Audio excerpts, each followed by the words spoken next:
오늘의 사건 반장입니다. 지난 1월 20일 강원 고성군의 한 숲에서 탯줄도 떼지 않은 아기가 편의점 비닐봉지에 쌓인 채 발견됐습니다.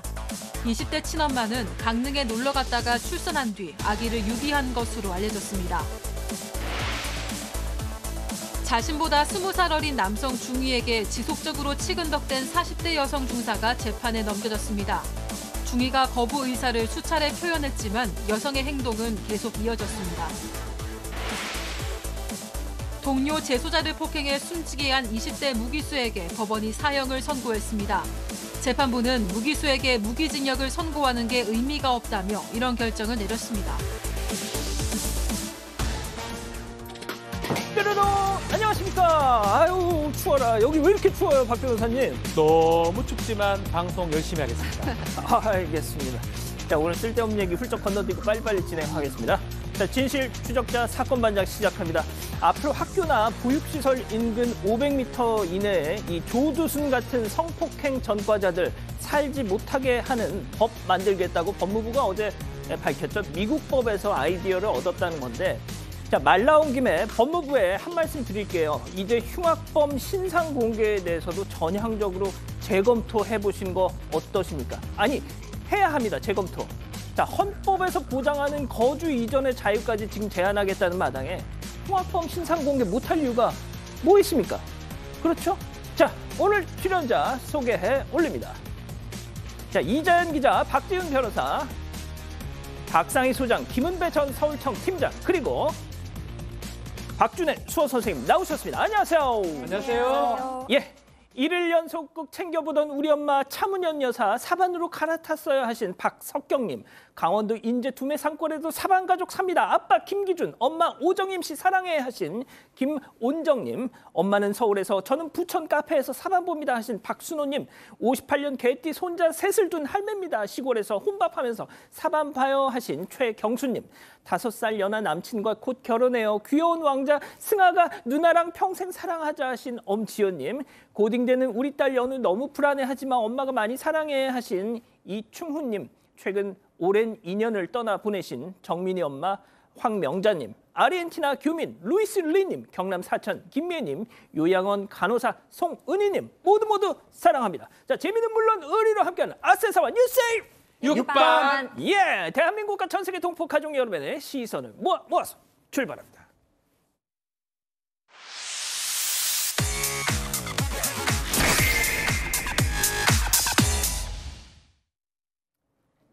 첫 번째 뉴스부터 가보죠. 세상에 공짜는 없다, 당연하죠. 오늘도 여전히 먹고 튀고 들고 튀고 함께 보시죠.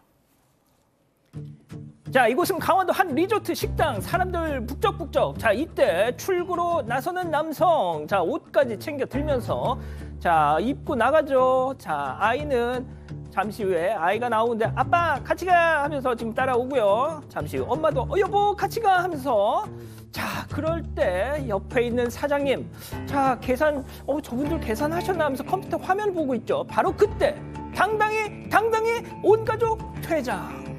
자, 먹튀도 이제 점점 진화하는 것 같습니다. 이젠 자녀 동반 먹튀. 아이들이 있으면 의심 안 받는데 딱이겠죠? 애 있는 데선 제발 저러지 좀 마 좀! 네, 지난 22일 오후 4시쯤에 강원도의 한 리조트 한식당에서 발생한 먹튀 사건입니다.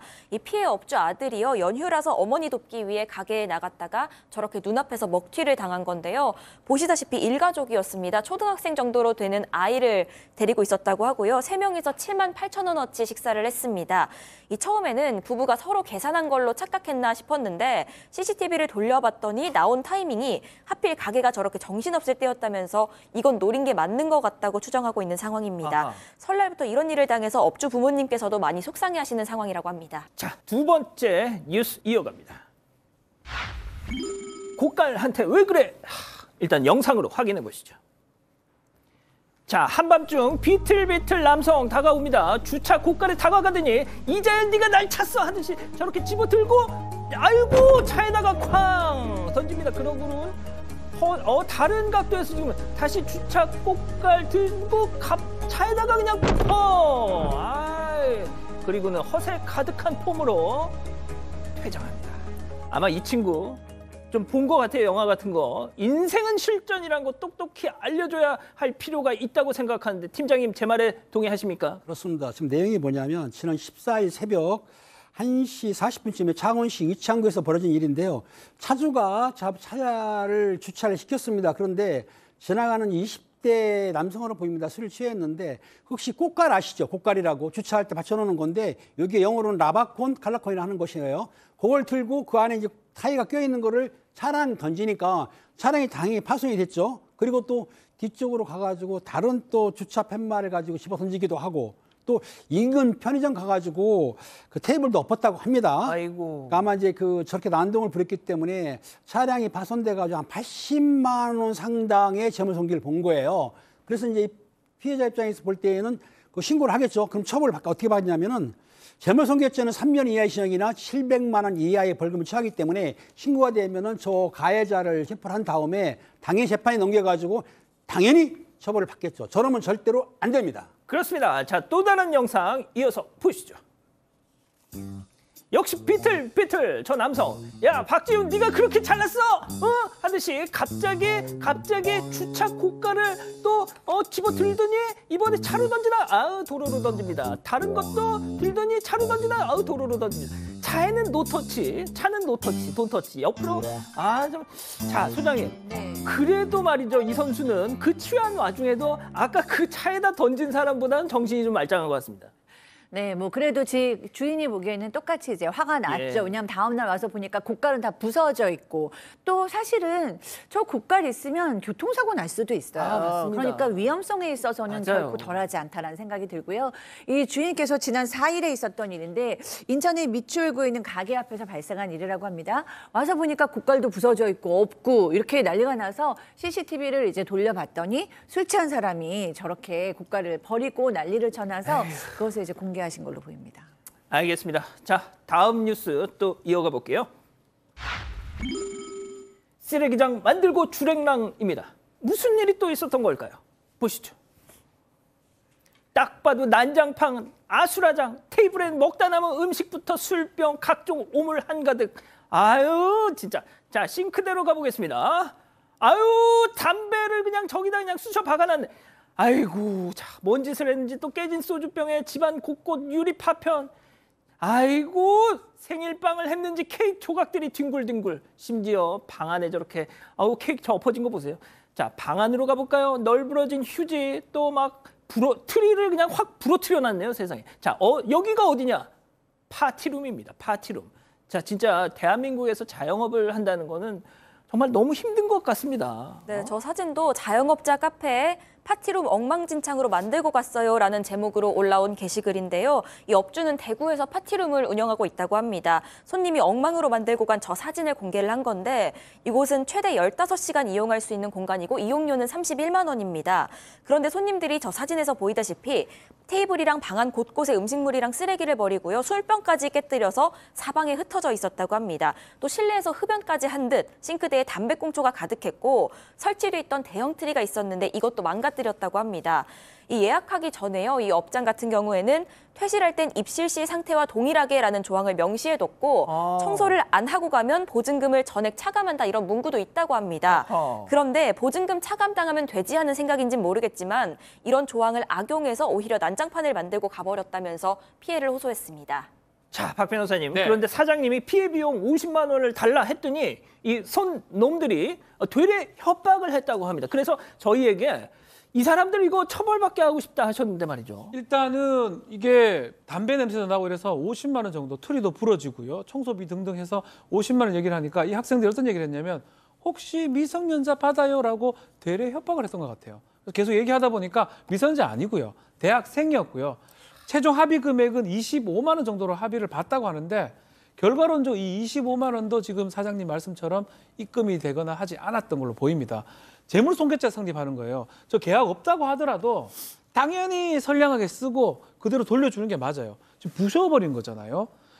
트리 같은 거는 아예 부숴버리고 다른 것도 손괴를 해버리기 때문에 재물손괴 같은 게 성립할 수가 있고 민형사상 어떤 조치를 취한다면 어느 정도 보상을 또 받을 수 있을 것 같고요. 왜 고소를 저러고 준비하고 살아, 있다고 진짜. 합니다. 왜 저러고 살아, 박 변호사님? 그러니까 정신이 없는 것 같아요. 아유. 자기 집도 아니고요. 사실은 집에서는 안 저러겠죠. 자기 집이니까. 집에서 저러면 그거는 그렇게 사세요. 그냥 그건 어쩔 수 없는 건데 저기에서 저렇게 하고 그대로 돌려줘야 되는데 어지럽히고 갔다. 범죄가 된다는 사실을 모를까요? 그러니까 말입니다. 대학생이 돼가지고 말이죠. 자, 다음 뉴스 또 이어가겠습니다. 인도 위를 달리는 자동차. 인도엔 사람이 달려야 되는데 말이죠. 영상 보시죠. 진짜 도로 위 인도를 달리는 저 차. 사람들 횡단보도 지금 건너갈까요? 자, 잠시 후에. 횡단보도 건너가니까 눈치 슬슬 보더니, 나 가도 될까 하더니, 횡단보도 쪽으로 가요. 인도에서 내려오더니, 횡단보도를 건너서, 불법 유턴까지. 와우. 팀장님, 저 차주 혹시, 경찰인데 좀 봐주라 하는 심산이었을까요? 그럴 수도 있는데요. 지난 26일 날 온라인 커뮤니케이터 SNS에 어떤 영상인데요. 보면은 저분이 세탁소를 운영한다 그래요. 세탁소 하다 보니까는 이제 물건을 싣기 위해서 경찰을 이용하는데 상습적으로 인도 지용을 한다고 합니다. 상습이에요. 그런데 아마 보시다시피 신호를 못 기다리고 잘 유턴을 하지 않습니까? 근데 문제는 뭐냐면 인도에서 저렇게 차를 운행하다가 보행자를 아마 쳐가지고 다쳤을 경우에는 12대 중과실 처벌을 받습니다. 그러니까 형사처벌을 받기 때문에 절대로 인도에서는 차량 운행하면 안 되는 거죠. 만약에 또 저렇게 하다는 보행하는 사람도 치게 되면 인명피해가 크기 때문에 앞으로는 절대로 저렇게 인도 주행을 하시면 안 될 것 같습니다. 자, 또 다른 영상 이어서 보시죠. 자, 빨간불에 멈추는 저 앞차 주목해 주세요. 약속 시간 늦었네. 저 인도로 올라갔어요. 경계석을 타고 올라갔어요. 방금 덜컹했죠. 자, 저 불박 차주 입장에서는 한심한 놈 저거. 자, 그런데 계속 갑니다. 불박 차주. 근데 아까 인도로 갔던 그 차 아니야? 왜 서 있어? 자, 알고 봤더니 아까 인도 올라타면서 덜컹했을 저 순간 타이어 펑이요. 자, 박 변호사님께 네. 진실만을 대답하실 걸 믿고 물어보겠습니다. 쌤통이다, 아니다? 정의 구현이다. 저는 그냥 이렇게 생각이 들어요. 그게 그 말씀 같습니다. 네, 인도로 가면 안 되죠. 인도는 사람이 가는 거고요. 사실은 우회전을 기다리고 있으면 우회전 신호에 맞게 앞 차량이 빠지면 그냥 순차적으로 가면 됩니다. 근데 보면 본인이 새치기를 하려고 사람이 가는 곳을 가려고 인도로 가다가 저 타이어가 그 인도를 넘는 그 선을 찢은 거예요. 그래서 펑크가 난 겁니다. 이런. 펑크가 났는데 나중에 가보니까 블랙박스 차량이 보니까 저 멀리서 이렇게 이 정차 있는 모습을 보면서 사실은 이게 보내주신 것 같은데 잘못한 거니까 좀 또 다행스러운 거는 인명사고는 없었잖아요. 타이어 정도만 이렇게 펑크가 있으니까 앞으로는 절대 좀 저러지 말았으면 좋겠습니다. 그러지 마세요. 자, 마지막 사연으로 이어가 보죠. 아내 남사친이 출산을 이건 또 무슨 사연일까요? 네, 산부인과 의사인 남사친에게 출산을 맡기겠다는 아내 때문에 고민이다 이런 남편의 사연인데요. 이 남편은 30대 중반이고 얼마 전에 이 아내가 임신을 했다고 합니다. 그래서 병원을 알아보던 중이었는데요. 이 아내가 진료랑 출산 맡길 곳을 이 아내의 초중고 동창인 남사친 병원으로 하겠다 이렇게 얘기를 한 겁니다. 아내가 남편한테 통보를 하고 바로 남사친에게 연락을 했고요. 남사친도 축하를 해주면서 아내 출산 책임지겠다고 얘기를 했다는 겁니다. 하지만 남편 입장에선 아무리 의사라고 해도 남사친에게 진료를 맡기는 건 좀 불편하다고 고민을 털어놨습니다. 오늘 어렵습니다. 기다리고 기다리셨던 부처 핸즈업 타임. 우리 가족 여러분들도 채팅창에 OX로 함께 참여해 보시죠. 먼저 아내입니다. 오빠 산부인과 의사 은배. 오빠도 알잖아. 나랑 초중고 동창이라고 믿고 맡기는 건데 왜 이렇게 예민해? 은배 남자 아니냐고? 은배 남자 아니야. 그냥 남자 사람이지. 우리 첫 애기인데 내가 편한 사람한테 은배한테 맡기고 싶어서 그래. 동그라미. 아니 이럴 수가. 놀랍습니다. 자, 다음은 남편입니다. 자기야, 비뇨기과 의사 유튜버로 유명한 내 친구 자연이. 그 있잖아, 꽈추 누나 자연이 알지? 내가 만약 자연이한테 무슨 시술이든 수술이든 받는다고 생각해봐. 너 자연이 얼굴 볼 수 있어? 역지사지 좀 해, X. 알겠습니다. 자, 그럼 일단 우리 팀장님부터 그렇습니다. 친한 친구를 하더라도 남자 아닙니까? 그러면 이거 은밀한 것을 보여야 되기 때문에 아닌 것 같고 그 병원에 가게 되면 다른 의사 또 여의사가 좋겠지만 여의사가 없으면은 다른 의사한테 해야 되는 것이지 동창한테 은밀한 걸 보이는 거는 저는 아닌 것 같아요. 아, 그렇습니까? 네. 자, 일단 우리 이 대망의 이 소수 의견은 마지막에 듣기로 하고 우리 박 변호사님. 전 논리는 없습니다. 예? 논리는 사실은 뭐 그걸 그냥 받아들여야 될 것 같은데 제가 이 남편이라면 불편할 것 같아요. 아, 실제로 저도 저희 이제 처가 있는데 전 치과도 지금 제 아는 데 가기 좀 불편하거든요. 약간 이빨이 이렇게 벌리고 있어야 되는데 치과 어떻게? 진료 이렇게 있어야 되는데 죄송합니다. 예. 약간 불편한 그런 게 있기 때문에 저는 사실 이건 논리고 뭐 이거 다 떠나가지고 받아들이면 좋겠는데 너무 불편하다니까. 기분의 문제다. 예, 그러면 굳이 이렇게 하실 필요가 있을까 이 생각이 드네요. 자, 이제 대망의 우리 소장님의 소수 네. 의견을 이게 진짜 제가 말을 잘해야 되는 부분 같아요. 쉽지 않습니다. 정서적으로는 남편의 얘기가 충분히 이해가 되죠. 누가 이해를 못하겠어요. 그런데 사실 정말 저는 산부인과도 가고 아이도 낳아본 여성으로서 이 산부인과 의사를 여성 남성의 관점으로 보면 안 돼요. 사실 제 주변에는 시아버지가 산부인과 의사시기 때문에 시아버지가 출산을 도와주신 경우도 있어요. 너무나 그 아이를 세상에서 가장 사랑할 수 있는 산부인과 의사인 거죠. 근데 물론 남편의 정서가 불편한 거는 알겠는데 산모가 그 친구의 그 의술이나 아이에 대한 것을 100% 신뢰해서 내 아이는 내가 아는 가장 유능한 산부인과인 내 친구가 받아줬으면 좋겠어 라고 판단한다면 그 산모의 결정이 저는 옳다라고 생각을 합니다. 예.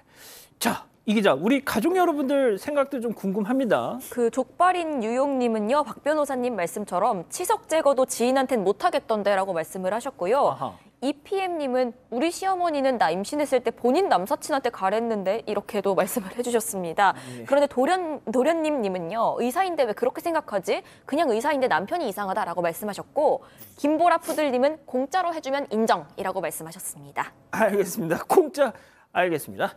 자, 몇 해 전 교통사고로 8개월간 병상에서 의식을 잃은 채 누워 계셨다던 이 박정용 선생님 보고 계신가요? 극적으로 의식은 돌아왔지만 언어장애, 지체장애, 뇌병변 장애 등등 이 사고 후유증으로 삶을 포기하려고 하셨다고요. 하지만 그때마다 못난 남편 병간호하면서 기도와 눈물로 버텨준 아내 황희숙 여사님 덕분에 사셨다고 합니다. 희수가 사랑하고 감사하고 미안해라고 전해달라시네요. 커피 머신과 얼음 정수기의 절묘한 만남.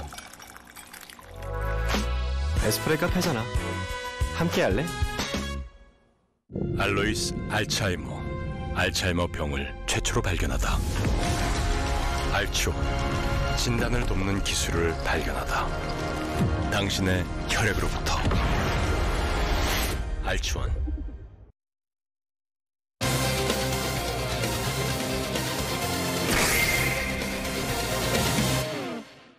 지난 1월 20일 강원 고성군의 한 숲에서 탯줄도 떼지 않은 아기가 편의점 비닐봉지에 쌓인 채 발견됐습니다. 20대 친엄마는 강릉에 놀러 갔다가 출산한 뒤 아기를 유기한 것으로 알려졌습니다.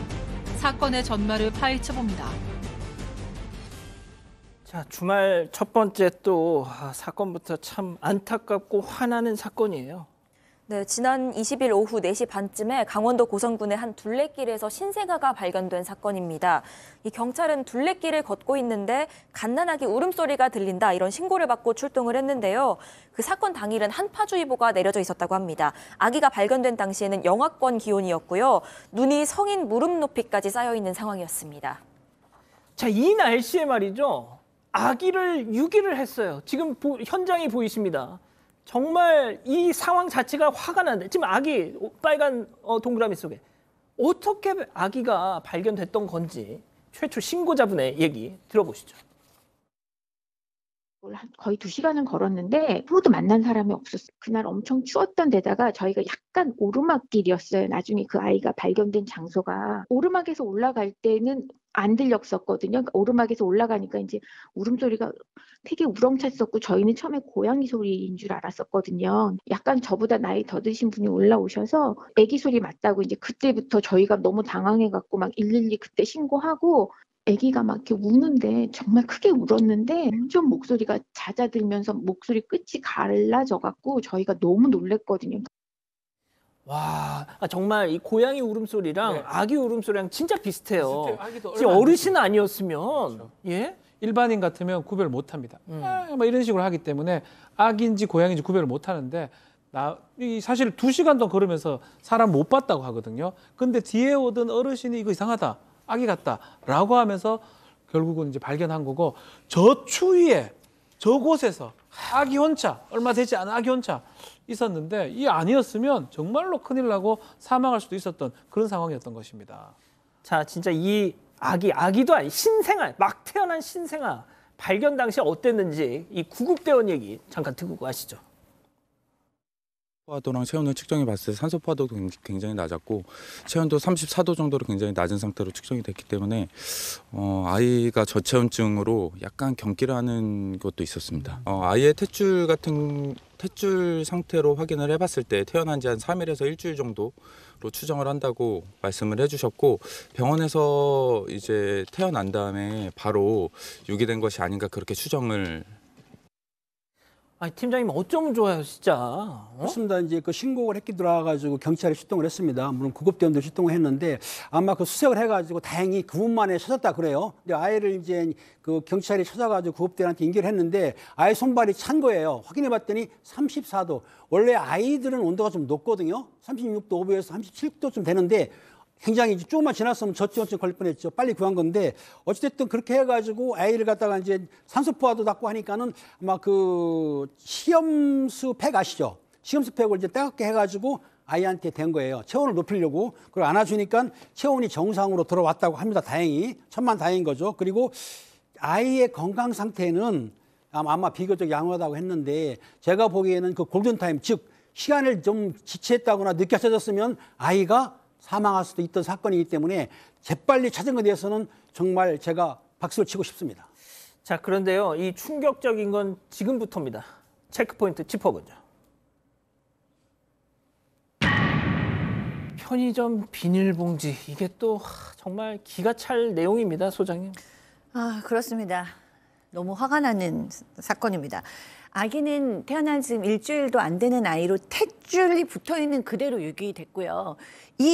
그 추위에 베네저고리 하나 입혀가지고 도대체 무슨 생각으로 편의점 비닐봉지에 물건이 아닌 아이를 그냥 넣어서 사람들이 없는 곳에 유기했다고 합니다.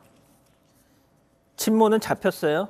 왜 버렸답니까? 일단 고성경찰서가 사건 직후에 현장 CCTV랑 목격자 진술 등을 통해서 수사에 나섰습니다. 그리고 바로 다음 날 경기 안산의 한 주택에서 친모를 찾았는데요. 이 친모는 현 남자친구랑 같이 강릉에 놀러 가서 강릉에 있는 병원에서 출산을 했다고 합니다. 그리고 며칠이 지난 20일 오후 4시 반쯤에 병원에서 아기를 찾은 뒤에 둘레길에 갓난아기를 유기한 거였는데, 경찰 조사에서 드러난 거는요, 이 아이가 강릉에 같이 간 현 남자친구가 아니라 전 남자친구의 아이였습니다. 그래서 이 친모는 경찰에 처음부터 키울 마음이 없었다, 이렇게 진술을 했다고 합니다. 소장님, 제가 어지간하면 이런 사건 접할 때마다 그 친부는 도대체 뭐 하고 있냐 하면서 남자의 책임도 같이 추궁을 하곤 했거든요. 자, 그런데 이 사건 같은 경우는 이 친모라는 사람의 행태를 보면 편의점 봉투에 애를 넣었습니다. 그리고 지금 사귀는 남자친구랑 미롤 여행을 가서 거기서 버렸어요. 이건 저는 좀 용납이 안 되는 거예요. 그렇죠. 저도 뭐 그냥 살인자라고 생각을 합니다. 그리고 그것도 굉장히 잔인한 살인자죠. 자기가 아이를 낳고 모성애가 있을 텐데 이렇게 추운 산속에 이 추위에 사망하라는 겁니까? 동물에 의해서 사망하라는 겁니까? 이건 그냥 사망이 물보듯이 뻔한 유기잖아요. 왜냐하면 사실 아이에 대한 생각이 조금만 있었어도 베이비박스라는 대안이 있습니다. 네, 그 베이비박스에 데려가는 거 그거 힘들어서 그냥 다른 것도 아니고 저 산속에 이 추위에 버렸다는 건 그냥 사망하라는 거고, 그 산속에 저렇게 들어가서 버렸다는 건 또 나는 들키지 않았으면 좋겠다라는 의미가 내포된 거잖아요. 그렇기 때문에 저도 그냥 살인자다라고 동의를 하고 있고요. 지금 남친하고 현 남친하고 놀러 가서 강릉에 놀러 갔다 출산을 했다, 이 정도로 막 살 수 있다면 앞으로도 막 살 텐데, 그러면 이런 아이가 입원으로 끝날이라는 보장도 없지 않습니까? 이분은 처벌 받아야 되는 사람이라고 생각합니다. 박 변호사님, 네. 이 아이는 그래도 자기를 버린 엄마를 살렸어요. 살아서. 그렇죠. 결과적으로는. 지금 영아입니다. 태어난 지 얼마 안 되기 때문에 영아고, 버린 거는 맞고요. 근데 지금 박상희 소장님께서 말씀하신 부분 중에 저 날씨에 저 위치에 누구도 오지 않는 곳에 버려두는 거는 버리는 게 아니에요. 죽어도 상관없다. 그렇죠. 뭐 죽어도 받아들이겠다. 미필적고가 있다고 봐야 돼 그런 거거든요. 그렇다면 영아 살해 내지 일반적 살인죄가 되는 거고 성공하지 못했기 때문에 살인 미수가 되고 그래서 지금 진행자가 말한 것처럼 미수가 됐기 때문에 강하게 처벌되지 않습니다. 살인 기수에 비해서는. 엄마를 살렸어요. 예, 그런 의미인데 한 가지 또 봐야 될 부분이 있습니다. 지금 진술대로라면 전 남친의 아이다라고 얘기하는데 또 지금 현재 남자친구랑 같이 또 강릉 여행 가면서 버렸거든요. 공모 여부도 좀 확인을 해봐야 돼요. 공모 여부도 확인을 해봐야 되고 정말 이게 버리는 과정에서 정말 치욕을 은폐하거나 예를 들면 영아살해죄로 감경돼 처벌이 됩니다. 근데 일반 살인죄인지 영아 살해죄인지 그런 것들도 수사기관에서 살펴볼 것으로 보입니다. 지금 그 유기했던 현장 계속 좀 다시 한 번만 좀 보여주세요. 저는 소장님 그냥 뭐 여기 계신 분 중에 유일한 진짜 엄마시잖아요. 네. 예. 너무 그러니까 보통 우리가 아이를 물론 뭐 미혼모들에 대한 처우라던가 미혼모에 대한 공포가 있을 수 있어서 영아 유기를 하는데 심리적으로 굉장히 두려워서 그랬다라고 뭐 주장하겠죠. 근데 아까도 제가 얘기 드렸듯이 아이를 도저히 키울 수 없다면 방법들이 있어요. 게다가 지금 이 여성 10대도 아니잖아요. 20대면 충분히 조금 주변에 물어볼 수도 있고 검색을 통해서 이 아이를 살리면서 내가 도저히 양육은 못하니까 어떻게든지 안전한 곳으로 데려주겠다는 생각을 해야 그것이 기본적으로 그냥 동물들도 자식을 낳으면 정말 그 혀로 그 아이의 양수를 다 닦아준다고 합니다. 근데 지금 탯줄도 떨어지진 않은 아이를 저 추위 속에 산에 버렸다는 건 엄마라는 진짜 이름을 공유하기 싫습니다. 소장님이 지금 되게 격앙되셨네요. 예, 첫 번째 사건 일단 이 정도로 정리하고요. 두 번째 사건 이어갑니다.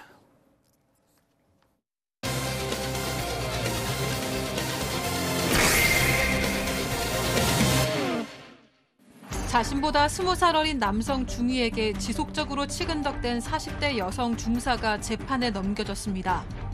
중위가 거부 의사를 수차례 표현했지만 여성의 행동은 계속 이어졌습니다. 무슨 일이 있었던 건지 알아봅니다. 한 20대 남성 중위가 지금 피해자예요. 네, 지난 2020년도에 있었던 일인데요. 20대 남성 중위가 같은 군부대에서 일하던 선임으로부터 뭔가 알 수 없는 호감 표시를 받기 시작을 합니다. 그런데 이 상대가 같은 부대 옆자리에서 일하던 이 40대 여중사였습니다. 이 여성 중사는 결혼해서 아이까지 있는 상황이었는데 20살 어린 이 미혼 남성 중위에게 지속적으로 치근덕대기 시작했다고 합니다. 그런데 이 여중사, 40대 여중사, 처음에는 이 20대 남자 중위에게 굉장히 황당한 농담을 건네면서 치근덕대기 시작했다는 거죠. 체크포인트 짚어봅니다. 바나나 먹으면 나한테 바나나? 놀랍습니다. 일단 계급을 좀 설명을 해드려야 될 것 같아요. 좀 또 여성분들 모르시는 분도 있을 수 있으니까요. 군대 다녀오지 않은 분들은. 이게 하사, 중사, 상사, 원사가 이제 부사관들이고요. 그 위에 소위, 중위, 대위가 장교입니다. 일반적으로 부사관들이 나이가 좀 많은 경우도 있어요. 중사 정도 나이가 많고요. 소위, 중위면 갓 임관했기 때문에 나이가 어려요. 그러다 보니까 계급상으로는 중위가 위에 있는데 이 나이는 또 그렇죠. 부사관인 중사가 많은 경우가 일반적으로 많고요. 근데 이 상황에서 이 40대 여중사가 20대 어린 남자 이 중위한테 바나나 먹으면 나한테 바나나? 말 좀 언어 유희 비슷한 장난 아닌 장난을 쳤던 거예요. 하면서 직접 저렇게 그렇죠. 바나나 보여주면서 줬다는 거예요, 저거. 그렇게 얘기하니까 남자 그 중위는 그런 식으로 말씀하지 말아달라. 기분 나쁘다. 그런 거는 하지 말아달라고 정중하게 거절했고요. 또 본인이 예전에 내가 누구랑 좋아했고 이런 얘기를 자꾸 하니까 나 개인사가 궁금하지 않다. 그런 대화 하지 말라라고 했던 것입니다.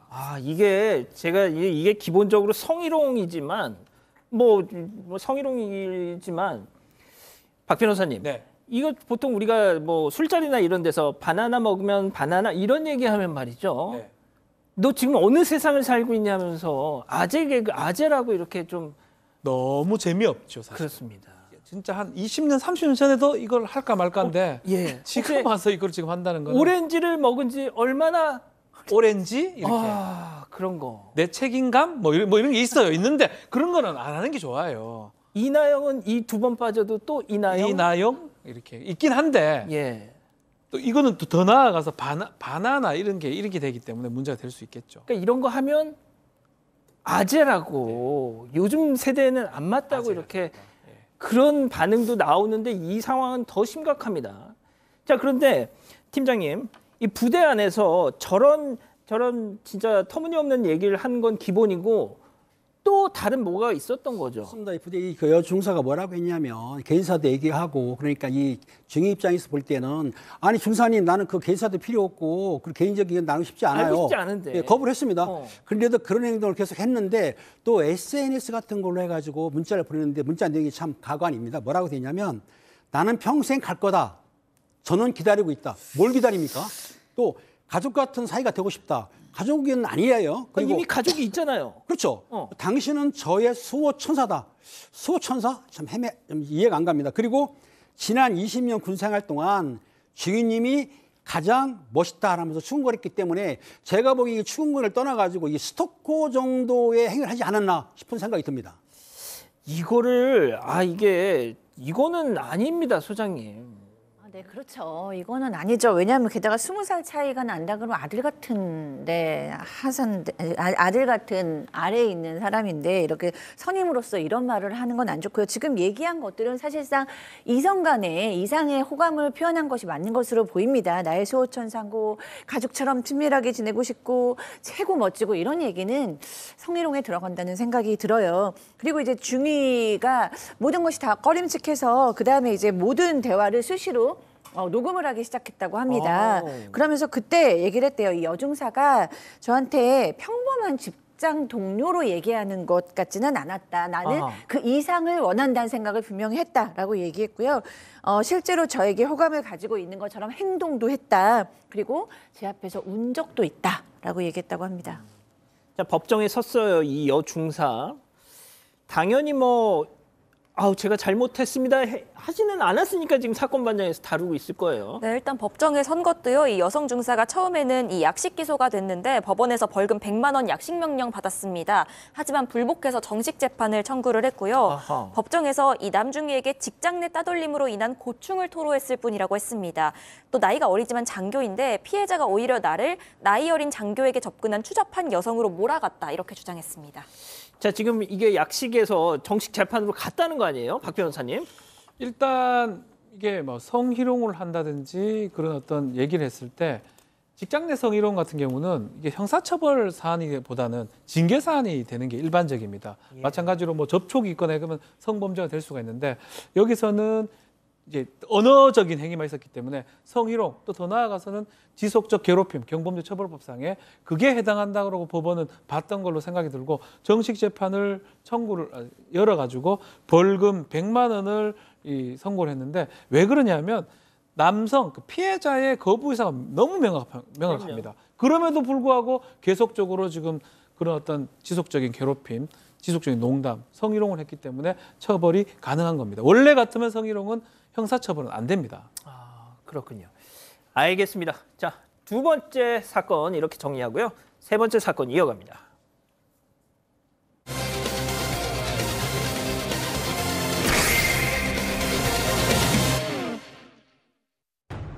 (2021년 12월) 출소 3달을 앞두고 교도소에서 사망한 40대 남성.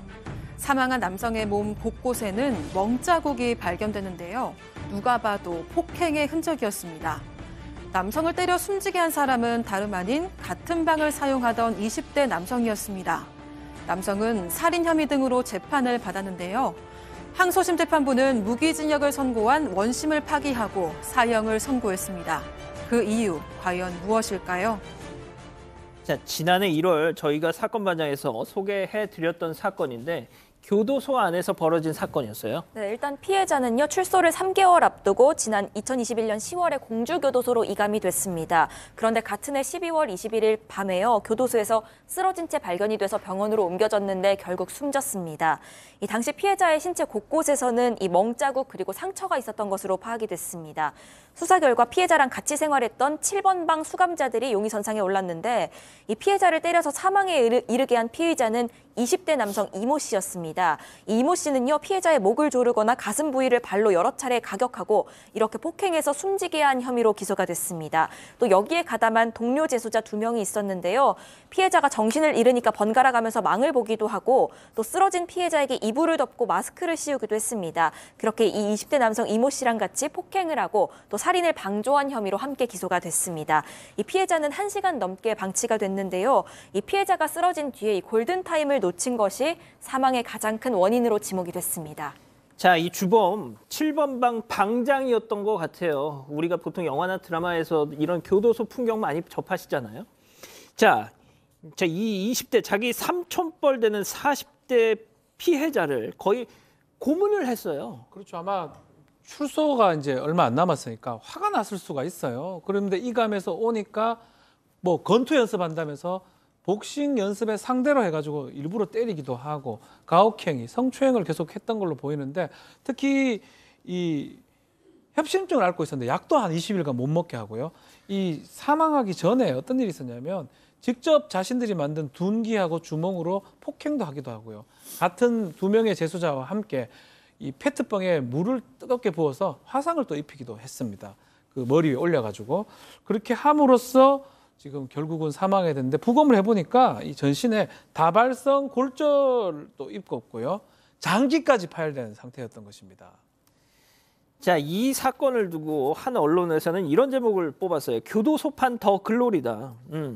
그러니까 이제 얼굴에 뜨거운 물을 부어서 막 화상을 입히고 이게 말이죠. 소장님 정말 제가 구체적으로 말씀은 너무 끔찍해서 못 드리겠는데 진짜 고문을 했어요.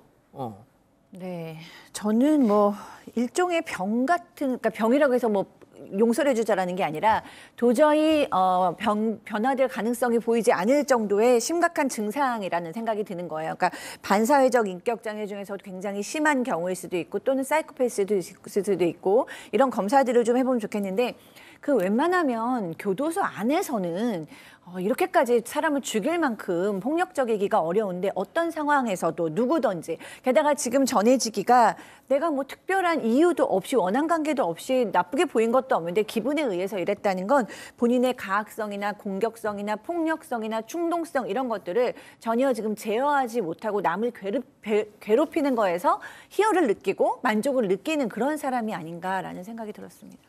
자, 말씀 들으신 것처럼 너 왜 죽였어? 그랬더니 스트레스가 좀 풀려고 야, 자, 싸늘한 주검으로 발견될 때까지 피해 사실을 아무도 그럼 팀장님 몰랐던 건가요? 그 7번 방에서? 그 이유가 있습니다. 왜냐하면 이제 가해자가 스트레스 풀기라고 폭행했지 않습니까? 그런데 병원 치료를 받게 못한 거예요. 왜냐하면 다치면 병원 가야 되는데 못 보냈어. 왜? 피해사실이 드러날까 봐. 그리고 가족이 면회 오는 것도 막았다는 거예요. 면회 오면 이제 말할 거 아닙니까? 예. 그러니까 피해사실 드러나고. 또 하나 뭐냐면 그러니까 뭐 1, 2, 3, 4번 가족 면회 그러면 저 만나기 싫습니다. 이렇게. 그렇기도 하고 면회 요청을 안 하니까 안 오는 거죠. 중요한 것도 뭐냐면 요게 지금 그 피해자의 주소를 알고 있었던 것 같아요. 그러니까 만약에 너가 신고하게 되면 보복을 하겠다. 얼마나 무섭습니까? 그러니까 이 피해자가 신고를 못했던 거예요. 그런데 이제 그 공판에서 뭐라고 했냐면 가해자가 피해자는 이제 각설이라는 이런 탄압 같은 거 시켰던 것 같아요. 그런데 시키면서 말한 대로 때리기도 하고 폭행을 했는데 그 가해자가 들어오니까 신고를 못했다는 거예요. 그러니까 치료도 제대로 못 받았고 이렇기 때문에 더 심해졌던 건데 교정본부에서 이런 말을 합니다. 아마 그 방에 그 비상벨이 있는 것 같아요. 그럼 비상벨을 누르면 되는데 왜 안 눌렀냐 이렇게 말을 하는데 실제적으로 그 안에 비상벨이 있어서 누르게 되면은 한 30초 내에 기동대가 오긴 온다는 거예요. 예. 그런데 보세요. 가해자가 옆에 있어. 난 있어. 피해자야. 무서워. 예. 근데 가해자가 보고 있는데 비상벨을 누를 수 있을까요? 못 누르죠. 이게 문제인 거예요. 그러니까 교정본부에서 알았으면 분리시켜야 되는데 자기들은 몰랐다. 비상벨 타락만 하고 있는데 실제적으로 안에 있는 사람들은 비상벨 누리기가 힘들기 때문에 누르질 못했던 거죠. 자, 이 20대가 말이죠. 그 방에서 나이가 제일 최연소였습니다. 자, 그런데 어떻게 그 방에서 이렇게 진짜 골목대장을 할 수 있었을까? 지난해 말이죠. 저희가 이 사건 발생 당시에 소개를 해드렸었어요. 이자의 범행을. 네, 이모 씨가 수감된 이유였는데요. 이 사건 반장에서도 전해드렸던 금 직거래 강도 살인 사건의 범인입니다. 지난 2019년에 금 100돈을 사겠다면서 한 40대 남성과 직거래를 합니다. 그런데 이 40대 남성을 만나서 둔기로 때려서 살해하고요. 금과 차량 등을 빼앗은 혐의로 기소가 된 겁니다. 당시에 이 이모 씨는요, 공범이 시켰다면서 있지도 않은 가상의 인물에게 책임을 떠넘기기도 했습니다. 당시 1심 재판부는 40년을 선고했는데 항소심 재판부가 살려달라고 애원하는 피해자를 둔기로 내려치는 등 범행의 내용과 수법이 잔혹하다면서 무기징역을 선고했고 대법원에서 확정이 됐습니다. 그런데 이 같은 층에 수용됐던 제보자에 따르면요, 당시에 이 씨는 무기징역을 선고받은 이후에 이 7번 방에서 마치 왕처럼 군림했다고 합니다. 자, 20대 무기수가 됐습니다. 자, 그런데 살인한 지 2년 만에 또 심지어 교도소 안에서 또 사람을 죽였어요. 그렇습니다. 무기징역을 살고 있는데 또 사람을 살해했습니다. 그러니까 제2심 재판부에서 뭐라고 했냐면 그 무기징역을 선고받고 있으면서 다른 생명을 짓밟았다. 그 재판 과정에서 재질이 줄이는데 급급하기 때문에 처벌이 심한데 문제는 뭐냐면 처음부터 적극적으로 살해할 적극적인 분명한 의사가 없었다고 본 거예요. 그리고 또 하나 뭐냐면은 사형에 처하는 것이 정당화될 수 있는 객관적인 사정이 분명히 있다고 보기 어렵다. 좀 말이 어렵긴 한데 결론적으로 무슨 말이냐면은 살해를 적극적으로 하지 않았다. 따라서 사형을 부양하지 않고 무기징역을 선고를 했습니다. 선고를 했고 또 이 씨와 함께 재판에 넘겨진 공범이 있습니다. 그러니까 아마 그 피해자를 그 살해했을 때 같이 도왔던 공범이 있는데 그 재수자 2명에게는 살인 방조 혐의가 적용이 돼가지고 징역 2년 6개월과 징역 5년을 선고를 했습니다. 1심에서. 예, 알겠습니다. 자, 다시 한번 정리해드리면 1심에서요. 그러니까 사람을 이미 다른 사건으로 죽여 살해해서 무기징역을 받고 있는데 재소자를 또 살해해서 1심에서 무기징역을 받은 겁니다. 자, 그런데 2심 항소심이 열렸는데요. 이 항소심 재판부는 놀라지 마십시오. 사형을 선고했습니다. 체크포인트 짚어보죠. 자, 교화 가능성의 의문. 자, 대전 고법 형사부 이흥주 부장판사님, 저는 진짜 이분께 경의를 표하고 싶습니다. 예? 왜 이렇게 얘기를 하냐면 우리나라는 1997년 12월 30일 이후로 사형을 집행하지 않고 있습니다. 실질적 사형 폐지 국가고요. 실제로 특별한 사정이 없는 한 사형을 선고를 하지 않습니다. 그래서 1심에서도 사형이 아닌 게 나왔었죠. 그렇지만 2심 법원 입장에서는 무기징역은 나중에 형기가 정해지는 기한을 정할 수 없는 징역을 말하는 거예요. 무기징역 평생 있는 게 종신형이 아니거든요. 그러니까 우리나라는 좀 다르기 때문에 이런 사람은 교화 자체가 불가능하다. 어떻게 동료 재소자를 살해하느냐. 말도 안 된다. 이 사람한테 무기징역 같은 이하의 형을 재차 선고하는 게 무슨 의미가 있느냐. 국민들이 어떻게 보겠느냐. 우리 진행자 말씀처럼요. 그러면서 사형을 선고를 했습니다. 자, 지금 우리 가족 여러분들은 뭐 그래도 좀 아쉬우니까 뭐 집행도 안 하는 사형 뭐 선고하면 뭐 하냐라고 하시지만 집행이 안 되더라도 저는 사형을 선고를 해야 된다고 생각합니다. 그게 사실상 종신형에 준하는 지금 역할을 하고 있어요. 무기징역 받아봤자요. 뭐 어떻게 하면 또 나중에 나올 수도 있습니다. 예? 그러니까 이자들을 사회와 영원히 격리하기 위한 대한민국에서 그러기 위해서는 종신형이 없는 대한민국에서는 사형이라도 일단 선고하는 게 영원히 분리할 수 있는 방법이에요. 현실적인 방법. 예? 자, 박 변호사님께 그냥 뭐 말씀을 더 부탁드릴게요. 네. 저는 자, 무기수가 복역 중에 동료 재소자를 살해하고 또 무기징역. 이자는 얼마나 법이 만만하게 했겠어요. 그렇죠. 예? 아유, 뭐 어차피 사형 아닌 듯 방화 저질러 놓고 막 불 피해서 지금 뛰쳐나온 사람은 그 자리에서 5명을 죽였어요. 무기징역. 뭐 나 2명밖에 안 죽였는데 나 사형 그러니까 무기징역 당한 사람이 무기징역 받는 게 무슨 법적인 효과가 있겠습니까? 그런 어떤 것들을 고법에서 2심에서 좀 봤던 것 같고요. 그러다 보니까 사형이 이례적으로 지금 선고가 된 걸로 지금 보이는데 또 나머지 2사람도 좀 달리 판단을 받았습니다. 특히 그 동료 재소자 A 씨하고 B 씨 같은 경우 원래는 살인죄 종범이 됐었는데 이 사람들도 이 법적 의무를 다하지 못했다. 왜냐하면 방치함으로써 결국은 사람이 죽게 된 거거든요. 그래서 부작위한 살인죄가 성립해서 A 씨, B 씨도 각각 방조범이 아닌 살인죄 공범이 돼서 징역 12년, 징역 14년이 선고가 됐습니다. 대한민국에서 마지막 사형 선고가 확정된 게 2016년 그 GOP 총기 난사범 임도빈 이후 7년째 지금 그 뒤로 7년이 지나도록 지금까지는 사형 확정자가 없습니다. 어떻게 보면 이자가 그 다음 순번이 될 수 있는데 좀 계속해서 지켜보겠습니다. 자, 세 번째 사건 정리하고요. 별별 상담소 이어갑니다.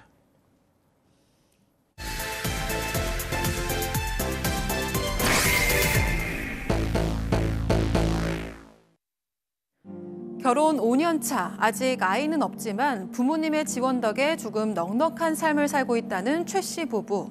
겉보기에는 아무 문제가 없어 보이는 부부지만 최 씨는 최근 아내에게 불만이 커지고 있다고 합니다. 일명 며느리 도리 때문인데요. 최 씨의 부모님은 아내에게 바라는 것도 없고 며느리라고 하면 그저 귀한 손님으로 여기면서 좋은 것만 해준다고 합니다. 하지만 아내는 이런 시부모의 마음을 이용하는 건지 시가를 방문해도 손 하나 까딱하지 않고 내가 손님인데 난 누워야지 라며 뻔뻔하게 행동한다고 하는데요. 도움을 받을 때는 이런 시가면 100개 있어도 좋겠다라고 하면서 막상 도리를 해야 할 때면 그저 시가라는 이유로 무조건 싫어, 안 돼를 외친다는 아내. 받을 건 다 받고 시가는 그저 시가라서 싫다는 아내 행동에 최 씨는 점점 정이 떨어진다고 합니다. 이 부부 이대로 괜찮은 걸까요? 자, 사연 들어가기에 앞서서 사실 남자들 중에서는 우리 엄마 같은 사람이 세상에 어디냐 하면서 그 배우자 앞에서 막 이렇게 자랑을 하잖아요.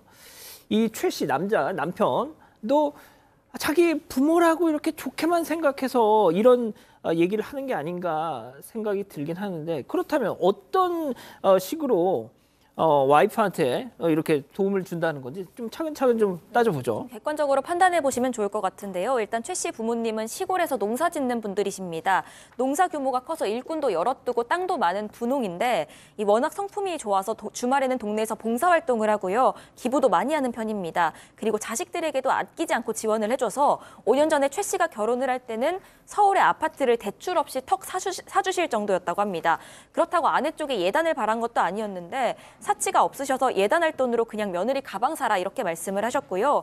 실제로 결혼 5년 생활할 동안 이 며느리 생일마다 용돈도 굉장히 두둑히 주시고 부모님이 아내에게 사주신 명품 가방만 해도 그동안 벌써 여러 개라고 합니다. 이런 시어머니가 어딨어? 너무 좋네요. 예. 우리 어머님은 좋겠습니다. 예? 아니요, 말 잘못했습니다. 저 뭐라고 하셨죠 방금? 아니요, 너무 좋네요. 너무 좋은 분 같으네요. 예. 방금 뭐라고 하신 것 같은데? 아니요, 잘못 들으셨습니다. 나 들었는데? 아니에요. 예. 자, 이렇게 좀 좋은 시어머니인데 이제 불만이 이제 며느리 도리라는 게 있잖아요. 예. 그것을 또 이렇게 해라라고 요구를 했냐? 그것도 아니에요. 그냥 괜찮다. 그리고 자주 만나야 되나? 아니다. 너는 귀한 손님이다. 영원한 며느리 귀한 손님이다. 며느리는 손님이다. 뭐 하려고 하지 마라. 그리고 전화 이렇게 하면 뭐 전화 안 해도 된다. 그냥 있는 것만 해도 고맙다라고 하면서 뭔가 며느리에 대한 도리라든지 뭔가 하여튼 방문 이런 거를 전혀 요구하지 않았다고 합니다. 팀장님 진짜 만약에 이런 시부모님을 만난 제가 만약에 며느리라면 저는 진짜 그 시댁을 향해서 진짜 뭐 절도 하겠어요. 그렇죠. 절해야 되죠. 그리고 이런 시부모를 만난 며느리는 누가 말했듯이 전생에 나라를 구한 정도의 전생이라고 본다면 그런 건데 어찌됐든 간에 그 시부모들이 종을 많이 줬습니다. 그러니까 며느리가 너무 좋았던 거예요. 그러니까 생일 때 같은 경우에도 아내가 전부터 갖고 싶어하던 명품 가방을 또 현찰로 주면서 사라고 주시고 현찰입니다. 이건 카드도 아니에요. 현찰로 주셨고 또 그 이런 뭐 장을 반다 준다든지 아니면 용돈도 주기적으로 줬다는 거예요. 그러니까 그 아내가 뭐라고 했냐면 야, 시가 진짜 잘 만났다. 이런 시부모라면은 내가 100명을 모시고 살 수도 있다고 말을 했어요. 상당히 이제 본인이 볼 때에는 상당히 잘해주니까 마음이 흡족했던 거죠. 그러니까 이 아내 입장에서 볼 때는 시집을 잘 갔던 거고 시부모가 잘해주니까 본인 입장에서는 만족도가 업이 돼가지고 너무나 좋았던 상황인 것입니다. 아니 그러면 이 남편 최 씨가 말하는 이 며느리 도리라는 게 도대체 뭡니까 이게? 네, 그 최 씨는 뭐 며느리 도리라고 해서 뭐 엄청나게 뭘 하길 바라는 것도 아니고요. 그냥 아버님이 너무 잘해주시니까 며느리 그냥 어머니 아버지한테 그냥 기회 있을 때마다 잘해줬으면 좋겠다라는 정도라고 합니다. 네, 본인 얘기라서 저는 100% 믿기진 않지만 어쨌든 그렇습니다. 근데 지금 며느리가 하는 행동이 해도 지금 너무하다는 거예요. 그러니까 예를 하나 드셨어요. 그러니까 명절 때 그 지방에 아버님 댁에 내려가잖아요. 그러면 삼시세끼 밥을 다 시어머니께서 해주신대요. 그리고 진짜요? 설거지도 안 하고. 그리고 방에 그냥 누워가지고 지금 아이도 없는 상황이니까. 지금 소파에 누운 게. 네, 그냥 누워갖고 그냥 빈둥빈둥 대면서 그냥 뭐 쉬는 거예요. 그래서 이제 최 씨가 이제 화가 나잖아요. 부글부글하잖아요. 그래서 자기야, 우리 오늘 저녁 먹은 건 우리가 설거지할까? 라고 물어보면 이 부인이 나는 손님이야. 무슨 손님이 설거지를 해. 손님한테 설거지 시키는 사람이 어딨어? 이러고 일어나지를 않는다는 거예요.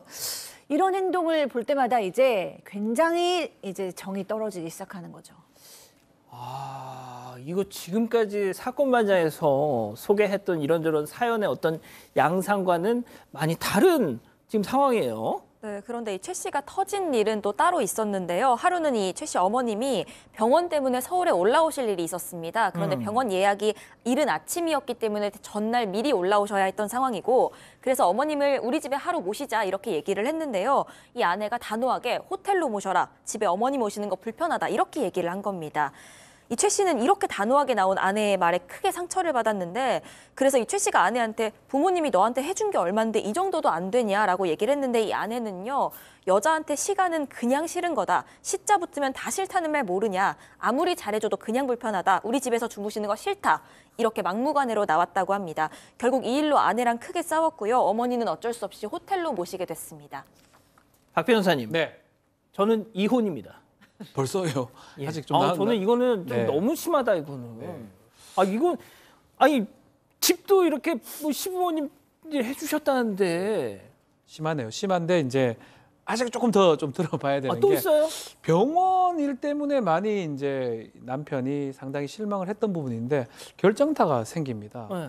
친누나가 미국에서 한국에 잠시 들리는데 조카하고 같이 왔어요. 한참 오랜만에 8살짜리 조카하고 왔는데, 친누나가 이제 와서 호텔에 머문다는 얘기를 듣고, 뭐 이거는 어쩌면 당연한 것 같아요.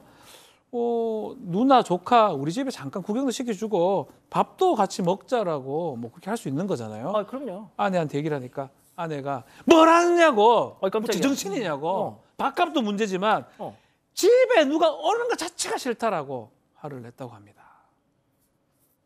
그러면은 집들이도 안 했어요? 그 시댁 식구들 뭐 오는 거 싫은 거 오케이. 그럼 뭐 집들이에서 외부 사람들 한 번쯤은 집 안으로 들이긴 했을 거 아니에요? 네, 최 씨가 화가 나는 것도 이 아내 태도에 일관성이 없어서인데요. 자기 친구들은 집에 잘만 불렀다고 합니다. 그런데 이 시가 식구들은 잠깐 오는 것도 싫다 이렇게 나오니까 화가 나는 건데, 심지어 이 누나는요, 미국에서도 이 아내한테 굉장히 잘했다고 합니다.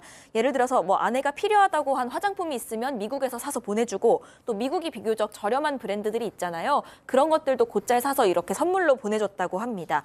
반면에 이 아내는 이 누나 생일이나 조카 생일에 뭐 돈 보내자 이런 얘기라도 나오면 바로 한숨부터 쉬고 액수 참견을 하기 시작했다고 하는데, 이런 누나가 몇 년 만에 한국에 온다는데, 심지어 조카는 처음 한국에 오는 거랍니다. 그런데도 그 정도도 배려해주지 않는 아내 때문에 이 최 씨는 좀 정이 떨어진 상황이라고 합니다. 소장님, 이거는 좀 아닌 것 같은데요. 제가 어제 저희가 그래요. 보통 사건 반장에 대한 또 우리 많은 가족 여러분들의 어떤 방송평 이런 거 보면 너무 여자들한테만 유리한 얘기한다. 이런 좀 이거는 도저히 저는 용납이 안 되는데요. 그렇죠. 이 정도는 뭐 집도 사줘, 가방도 주셔, 용돈도 줘, 장도 봐주시고, 전화도 안 해도 되고, 집안일도 안 해도 되는 정말 꿈의 그런 시부모님이신데 이렇게 행동한다.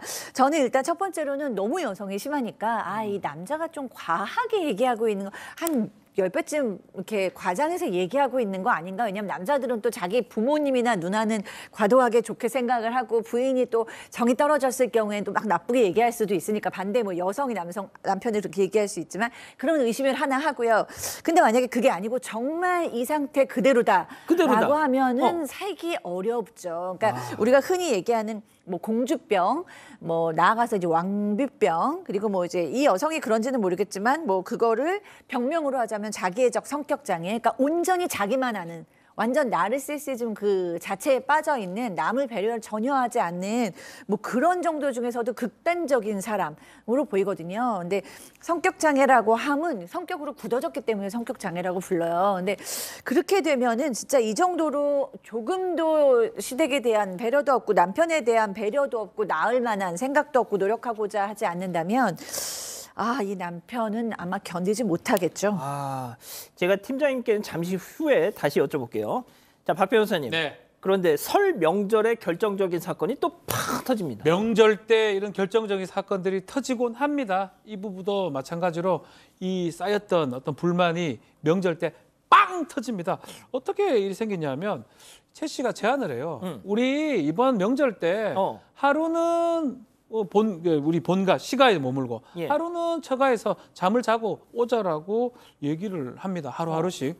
어쩌면 좀 합리적인 좀 얘기가 될 수 있는데 이 얘기를 하자마자 아내가 노발대발합니다. 왜? 뭔 소리 하냐고 시가에서 잠을 자는 게 얼마나 힘든 일인데 진짜도 꺼내지 말아라고. 나 욕하는 줄 알았어. 화를 냅니다. 그러니까 이제 남편 입장에서는 뭐 나도 처가에서 자는 거 힘들다. 나도 자는 거 아니냐. 이게 왜 못 해주냐 하니까 가주는 것만 해도 어딘데 내가 가주는 것만 해도 어딘데 왜 자자고 난리를 치냐고 소리를 질렀고요. 어쨌든 간에 명절이기 때문에 그냥 각자 머무는 걸로 해결은 됐지만 이거 이후에 남편 최 씨는 야 이건 좀 아니지 않냐 한번 생각해봐야 되지 않냐 이렇게 했던 것 같습니다. 채팅창 터질라 그래요. 자, 소장님 보통 이러면은 남편 최 씨도 야 그럼 나도 니네 처갓집 안 가. 너 이래야 되는 게 장군 멍군이잖아요. 네, 그렇게 되면서 이제 부부 불화가 시작되죠. 근데 이 최 씨는 상당히 좋은 사위인 것 같아요. 일단은 처가가 멀지 않았기 때문에 뭐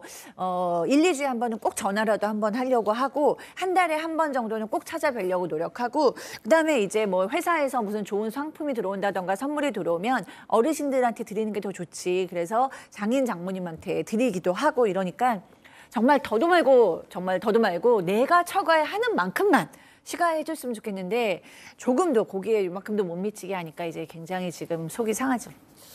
알겠습니다. 그러면 이쯤에서 별별 상담소 오늘의 궁금증 짚어보죠. 받을 때는 좋고 도리를 해야 할 때는 시가란 이유로 싫다는 이 아내. 진짜 팀장님께 여쭙겠습니다. 만약에 팀장님 지금 며느리 여기 지금 5명 중에서는 며느리가 있는 분은 우리 팀장님이 유일하신데 그렇죠. 저러시지는 않으시죠? 저런 며느리는 절대로 아닌데요. 만약에 이 며느리 같은 경우에는 도덕적으로 윤리적으로 문제가 있습니다. 만약에 이런 행동을 지금 나열에 뜨는 이런 행동 했다 그러면은 다시 교육시켜야 되죠. 저 같으면은 다시 신정으로 보내요. 저 같으면 때립니다. 이러실 건 아니죠. 신정으로 다시 보내서 교육을 다시 시켜서 도덕적으로 윤리적으로 교육시켜가지고 리콜 받겠다. 이 여자분은 사실은 우리 박 소장님이 정신교육 시킬 수도 있겠지만은 그거 아주 안 되고 부모한테 다시 보내가지고 다시 리모델링해서 받아야 돼요. 그러면 그건 이혼각인 것 같은데. 아니 그렇게 해도 못한다. 만약에 리모델링이 안 되고 교육이 안 된다 싶으면 그때는 제가 이혼하는 게 아니죠. 아들한테 이런 상황이니까는 네 인생을 위해서 헤어지는 게 어떻겠냐고 조언을 해주죠. 그 아들에게 이혼을 권하는 저 아버지의 저 참담한 심정. 일단 그 이제 뭐 팀장님의 개인 어떤 입장이신 거고.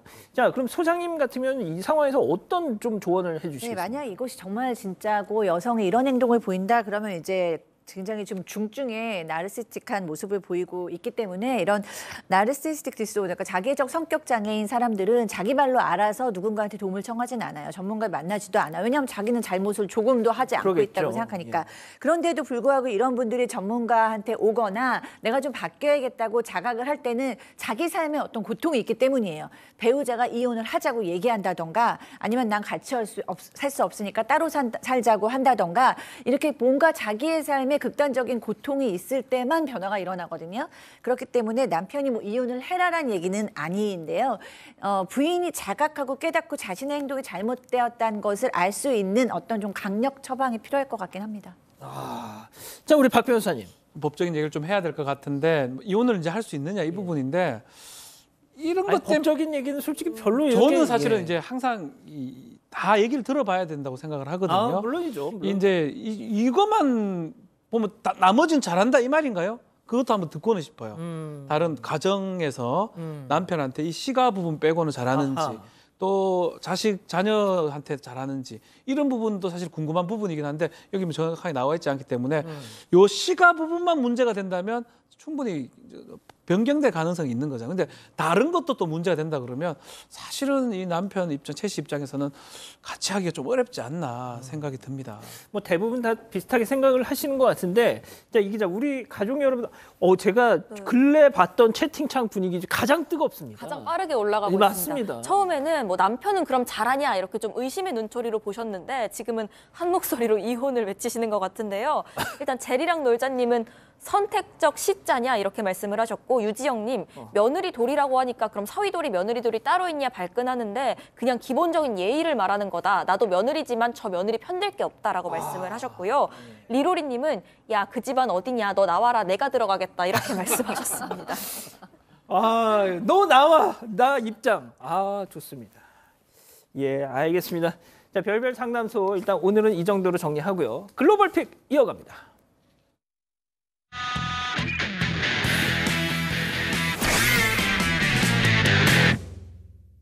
네, 온통 하얀 눈으로 덮인 이곳은 중국의 유명 관광지인 황산입니다. 발 디딜 틈 없이 관광객들이 빼곡히 모여있는 모습인데요.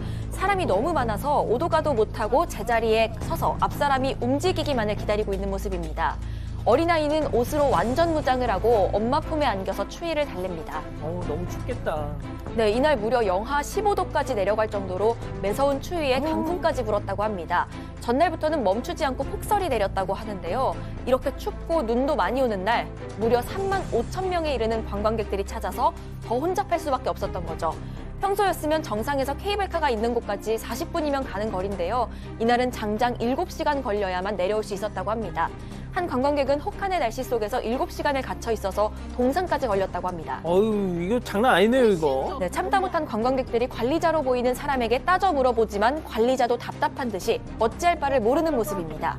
이제는 관광은커녕 살아 돌아가는 게 우선인 상황처럼 보이는데 해마저 져버리니까 사람들은 더 공포에 떨어야 했습니다. 한번 들어보시죠. 3点多开始，开到现在还有1-2公里。前面到底什么情况呀？半天不动，前有没有工作人员过来说明一下呀？这上货都进货了。 어른들도 동상에 걸리는 이 상황에 아이들은 얼마나 더 춥고 힘들었겠습니까? 이 사람과 눈에 갇힌 관광객들은 결국 7시간이 지나서야 모두 하산을 할 수 있었다고 합니다. 관광이 아니라 아주 고문이네요. 자, 계속해서 중국도 이어갑니다. 네, 레고 모양의 수감이 돼 있죠. 상살 안에는 요리조리 움직이는데 갑자기 다리 한쪽이 조금씩 녹기 시작합니다. 그리고 얼마 지나지 않아서 몸 전체가 녹아 액체가 된 이 레고 창살 밖으로 슬슬 천천히 흘러나옵니다.